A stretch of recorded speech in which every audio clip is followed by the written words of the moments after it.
আরবিতেও কিছুটা ভিন্নতা ছিল। সহজ করার জন্য আল্লাহ তাআলা 7 আঞ্চলিক ভাষায় 7 হরফে কোরআন নাযিল করেছেন। কিন্তু আপনারা জানেন যে ওসমান ইবনে আফফানের সময় যেহেতু তখন অনারবরা ইসলামে প্রবেশ করেছে অনেক, তখন কোরআন বিকৃতির ভয়ে তিনি সকলকে কুরাইশদের হরফে কুরাইশদের ভাষায় তিনি সবাইকে একত্রিত করেছেন। তখন অন্য ভাষাগুলোর সুযোগ রাখেনি কোরআন বিকৃতির আশঙ্কায়, এবং সাহাবায়ে কেরাম এটার উপর ঐক্যমত পোষণ করেছেন এবং যুগ যুগ ধরে আমরা সেটার উপরে এখন আছি। তবে এখানে একটা বিষয় বলতে হয় যে অনেকে আমরা আবার সাবআ কিরাত বলে কিন্তু একটা বিষয় আছে, 7 কিরাত। 7 কিরাত আর 7 হরফ এর মধ্যে এক না, অনেকে এটাকে এক মনে করে থাকে। 7 কিরাত কিন্তু এখনো আছে, 7 ভাবে পড়া এটা এখনো আছে, এটা অস্তিত্ব। ওইটা আর 7 হরফে এটা কিন্তু এক না। সম্মানিত উপস্থিতি, শরীয়তের বিধানগুলো যদি আমরা দেখি তাহলে দেখতে পাই যে সহজের বিষয়টি 3 ভাগে বিভক্ত। একটা হলো যে মৌলিক দিক থেকে শরীয়তের বিধানগুলো সহজ, মৌলিকভাবে মূল থেকে শরীয়তের বিধানগুলো আমাদের জন্য সহজ। আর দ্বিতীয় প্রকার হলো যে প্রতিবন্ধকতা, বাধা বা কঠিন হওয়ার কারণে সহজ করা হয়েছে।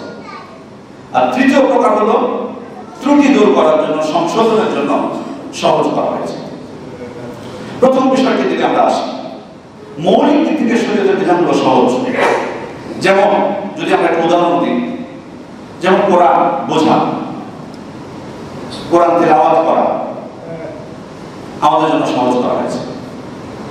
যদি আমরা দেখি ইসলামের প্রথম দিকে আল্লাহ রাসূল সাল্লাল্লাহু আলাইহি ওয়াসাল্লাম বলেছেন, ইন্নাল কুরআনা উনজিলা আলা সাবআতি হুরুফ, কোরআন 7টি হরফে 7টি আঞ্চলিক ভাষায় নাযিল হয়েছে।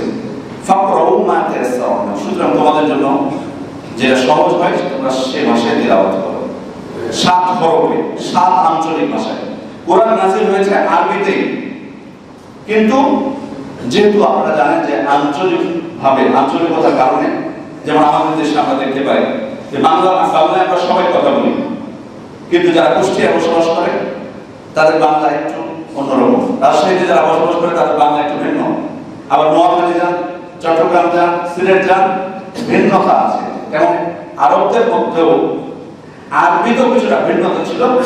সহজ করার জন্য আল্লাহ তাআলা 7 আঞ্চলিক ভাষায় 7 হরফে কোরআন নাযিল করেছেন।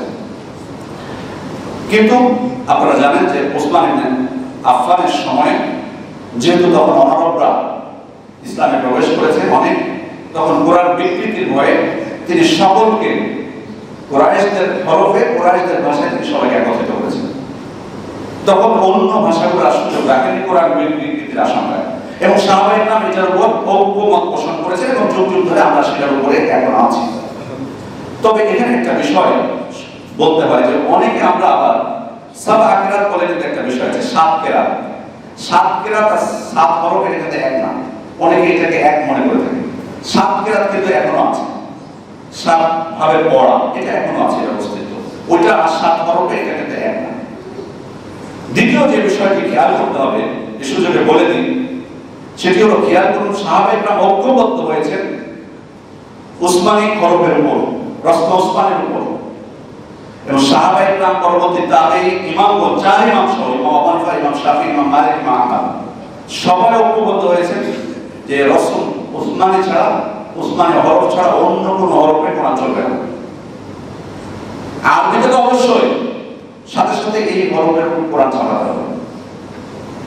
যদি তাই হয়ে থাকে তার মানে অন্য কোনো ভাষায় কোরআন ছাপানোর কোনো সুযোগ নেই, অসম্ভব, কোনো সুযোগ নেই। অনেকেই বা অনেক ক্ষেত্রে আমরা দেখতে পাই, বা আমরা কিন্তু বাংলা উচ্চারণ কিন্তু পাই বিভিন্ন, হয়তো যে ব্যক্তি ছাপিয়েছে প্রথম মনে করছে যে খুব নেগেটিভ কাজ করলাম, আমি সহজ করে দিলাম যারা আগে পড়তে জানে না, কিন্তু ধ্বংস কিন্তু ওখানে করেছে সে, শুরুটা কিন্তু ওখান থেকে হয়েছে। যেখানে উসমানী রসম উসমানী ছাড়া, হরফের উসমানী ছাড়া অন্য কোনো হরফকে নাজায়েজ বলে বলা হয় না, ঐক্যবদ্ধ হয়েছে এটার উপর, সেখানে আপনি অন্য ভাষাতে কল্পনা করা যায়। আর বাস্তব বিকৃতিটা একবার পড়তে বলবেন যে আরবি জানে না তাকে উচ্চারণ করে, তাহলে বুঝতে পারবেন যে বিকৃতি কাকে বলে। লাভ হয়নি, বরং ক্ষতি করেছে। যত শিক্ষার জন্য আপনাকে শেখাতে হবে। এমনকি যেহেতু আপনারা জানেন যে এখন কিন্তু আরবির অনেক ফর্ম আছে, অন্য ফন্টে ছাপানো যাবে কিনা। অনেক ওলামায়ে বলেছেন যে হ্যাঁ, মুসহাফ যেটা সেটা রসমে উসমানি হতে হবে, কিন্তু যদি তাফসীর হয় অথবা অন্য কোনো ইসলামী বই হয় সেক্ষেত্রে অন্য ফন্ট ব্যবহার করলে কোনো অসুবিধা নেই, এটা তারা বলেছেন। কিন্তু শিক্ষার জন্য যারা হেফজ করবে কোরআন তাদেরকে ওই রসমে উসমানির উপর যে মুসহাফ সেটাই করতে হবে। অনেকে আপত্তি করে বুঝতে পারে যে অনেকে এই হরফগুলো পড়তে পারে না, একটু কঠিন হয়। ওলামায়ে কেরাম এটারও জবাব দিয়েছেন, শিক্ষককে সহজ করে দেবে, শিক্ষককে সহজ করে দেবে, এটা শিক্ষকের দায়িত্ব। আপনার অবশ্যই যদি আপনি প্রথম থেকে শেখানো অবশ্যই পাবেন।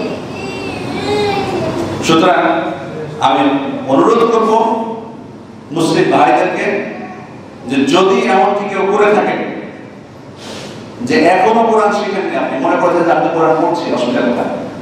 না, আপনি এখন পড়তে শিখেননি। আপনাকে এখন যে বয়সে আপনি থাকেন না, আপনার বয়স যতই হোক এখন আপনাকে আরবিতে কোরআন পড়া শেখার সুযোগ নাই, এটাকে জায়েজ করার কোনো সুযোগ নাই। এবং আপনি যদি পড়ে থাকেন মনে করেন যে বহু অর্থের আপনি বিকৃতি করছেন, এটা নেকি পরিবর্তে আপনার পাপই হচ্ছে, আপনি পারবেন না পড়তে, সম্ভবই না অন্য কোনো ভাষায় সেটাকে প্রকাশ করা, তবুও যেভাবে উচ্চারণ করা উচিত।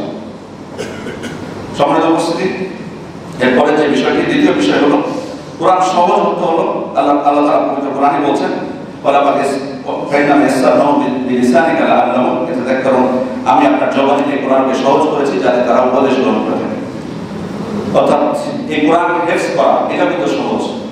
এত বড় গ্রন্থ পৃথিবীর, এত বড় পৃথিবীর কোন গ্রন্থ অন্য ভাষায় মুখস্থ করা, এমনকি আরবি ভাষাতেও যদি হয়ে থাকে মুখস্থ করা, কোরআন যেভাবে সহজেই মুখস্থ করতে পারি আমরা, অন্য কোনো বই মুখস্থ করা সহজ সম্ভব।